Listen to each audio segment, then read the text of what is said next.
로마서 15장 18절 그리스도께서 이방인들을 순종하게 하기 위하여 나를 통하여 역사하신 것 외에는 내가 감히 말하지 아니하노라. 그 일은 말과 행위로 로마서 15장 19절 표적과 기사의 능력으로 성령의 능력으로 이루어졌으며 그리하여 내가 예루살렘으로부터 두루 행하여 일루리곤까지 그리스도의 복음을 편만하게 전하였노라. 바울은 그리스도께서 이방인들이 믿음으로 복음에 순종하도록 자신을 통해서 역사하신 것만 자랑하겠다고 이야기하고 있죠. 바울은 그리스도께서 자신을 통해 이루신 하나님의 일이 구체적으로 뭐라고 하나요? 그는 그 일은 말과 행위로 그리고 표적과 기사의 능력으로 또한 성령의 능력으로 이루어졌다고 이야기합니다. 여기서 말과 행위라는 건 바울이 이방인의 사도로 부르심을 받아 그리스도의 복음을 전가하는 설교와 이방인들에게 복음을 전파하는 전도 여행을 이곳저곳 다니면서 사역하는 걸 의미하겠죠.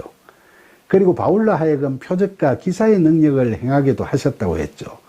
여기서 표적이란 헬라어로 세메이온인데 이건 하나님께서 말씀을 믿게 하시려고 인간의 능력으로는 도저히 할 수 없는 신적인 초능력을 보여주시는데 그런 능력이 밖으로 나타나는 현상을 말하죠.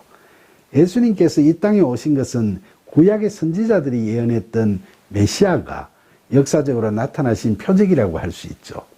예수님께서는 그런 시대의 표적을 분별하지 못하는 바리새인들에게 물고기 뱃속에서 사흘 동안 있다가 나온 요나의 표적밖에 보여줄 게 없다고 말씀하셨죠.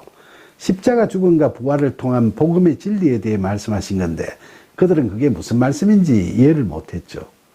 장님을 눈뜨게 하고 안전뱅이를 걷게 하는 초능력을 보여주는 것도 구원을 상징하는 표적이 되는 겁니다. 그리고 기사는 헬라어로 테라톤인데 이건 자연의 일반 법칙을 초월하는 기적을 의미하죠. 질량불변의 법칙을 초월해서 보리떡 5개와 물고기 2마리로 5,000명을 배불리 먹였던 오병이어의 기적이나 화학 반응의 법칙을 초월해서 가나의 혼인잔치에서 물로 분자 구조가 다른 포도주를 만드신 기적이 바로 그런 거죠. 사도행전 13장 6절로 12절에 보면 바울이 구보로로 가서 총독을 전도하려고 할 때 거짓 선지자 마술사가 방해하자 바울이 성령이 충만하여 그를 보고 이제 주의 손이 너 위에 있으니 너가 맹인이 되어 얼마 동안 해를 보지 못하리라 하니까 그의 눈이 멀어버렸죠. 사도행전 19장 11절과 12절에도 보면 하나님의 바울의 손으로 놀라운 능력을 행하게 하시니 심지어 사람들이 바울의 몸에서 손수건이나 앞치마를 가져다가 병든 사람에게 얹으면 그 병이 떠나고 악기도 나가더라 라고 기록되어 있죠. 이처럼 하나님께서는 바울에게도 표적과 기사의 능력을 주셔서 예수 그리스도를 확신에 차서 증거하도록 하셨던 거죠. 그리고 바울은 그리스도께서 그를 통하여 역사하신 하나님의 일은 성령의 능력으로 이루어졌다고 이야기하고 있죠. 그러니까 바울이 사역한 모든 일들이 다 자신의 의지나 능력에 의한 것이 아니라 그리스도 안에서 성령의 이끄심과 도우심을 받아 이루어졌다고 그는 고백하고 있는 겁니다. 그래서 그는 본절에서 예루살렘에서부터 아드레아해의 동쪽 연안에 자리 잡은 일루리곤에 이르기까지 전도를 했다고 이야기하고 있죠.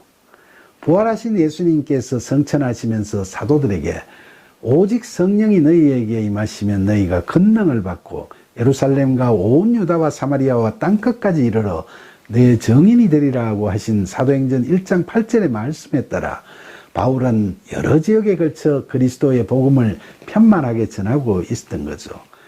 여기서 편만하게 전했다는 것은 헬라어로 페플레로케나이인데 이건 각 지역의 복음의 전파가 부족한 걸 채워가면서 널리 복음을 전도했다는 거죠. 바울은 안디옥, 에베소, 빌립보, 고린도, 아테네, 나중에는 로마 같은 주요 도시들을 복음 전파의 거점 지역으로 선정을 하고 그곳에서 교회를 개척하고 지도자를 양육한 후에 다른 지역으로 이동하는 식으로 복음 전파의 지역을 확산해 나갔죠. 로마서 15장 20절 또 내가 그리스도의 이름을 부르는 곳에는 복음을 전하지 않기를 힘썼노니 이는 남의 터 위에 건축하지 아니하려 함이라. 바울은 본절에서 자신은 다른 전도자들이 복음을 전파한 곳에서는 전도하지 않겠다고 그의 전도 사역의 원칙을 이야기하고 있죠. 그는 예수님께서 땅끝까지 가서 복음을 전하라고 하신 지상명령의 말씀에 따라 다른 전도자가 가지 않은 곳을 찾아 열정을 다해 전도를 해왔고 또 앞으로도 그렇게 하겠다고 하는 겁니다. 로마서 15장 21절 기록된 바 주의 소식을 받지 못한 자들이 볼 것이요 듣지 못한 자들이 깨달으리라 함과 같으니라. 바울은 본절에서 이사야 52장 15절에 그들이 아직 그들에게 전파되지 아니한 것을 볼 것이요 아직 듣지 못한 것을 깨달을 것임이라고 하는 말씀을 인용하고 있죠. 여기서 주님의 소식을 받지 못한 자라 하면 복음을 전해 듣지 못한 이방인을 가리키는 거죠. 본절은 이런 이방인들이 복음을 듣고 예수님께서 그들의 주님이 되심을 깨닫게 될 것이라고 확언하고 있는 말씀입니다.